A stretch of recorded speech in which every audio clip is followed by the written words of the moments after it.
નશાખોરી સામે લાલ આંખ, ઓપરેશન નો ડ્રગ્સ,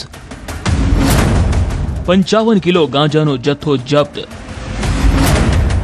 ગાંજાનું કરતા છૂટક વેચાણ।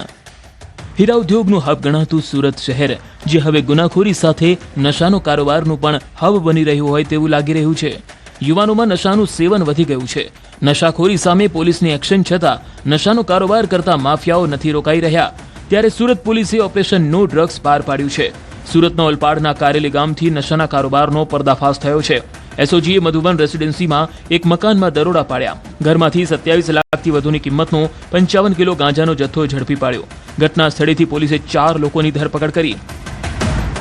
સદર જગ્યા ઉપર રેડ કરતા કુલ 28 પેકેટ ગાંજાના મળી આવેલા, તેમાંથી 55.493 કિલોગ્રામ ગાંજો મળી આવેલો કે જેની કિંમત 27,74,650 રૂપિયા થાય છે, તથા તેઓની અંગ ઝડપી કરતા 4,770 તથા કુલ ચારે પાસેથી મોબાઈલ 6 કિંમત રૂપિયા 55,000નો મળી આવેલ છે। ઓરિસ્સા ટુ સુરત ટ્રેનમાં ગાંજાની હેરાફેરી। પોલીસ તપાસમાં ચોંકાવનારો ખુલાસો થયો કે આરોપીઓ આ ગાંજાનો જથ્થો ઓરિસ્સાથી ટ્રેન મારફતે સુરત લાવ્યા હતા અને ત્યાંથી ટેમ્પોમાં કારેલી ગામ સુધી ગાંજાનો જથ્થો પહોંચાડ્યો હતો।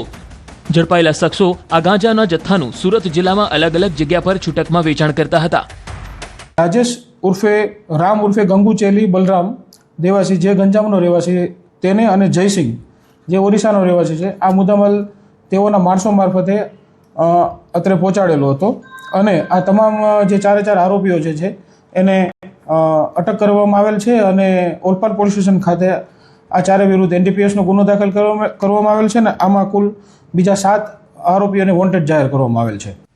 પોલીસે 4 આરોપી સિવાય અને 7 જેટલા લોકોને વોન્ટેડ જાહેર કર્યા છે, જે લોકો આ સમગ્ર કેસ સાથે જોડાયેલા છે। પોલીસે હાલ આ રેકેટમાં હજુ કેટલા લોકો સંડોવાયેલા છે અને કેટલા સમયથી આ ગેરકાયદેસર ધંધો કરી રહ્યા છે તે દિશામાં વધુ તપાસ હાથ ધરી છે। સુરતથી સંવાદદાતા કેતન પટેલ, ન્યૂઝ 18 ગુજરાતી।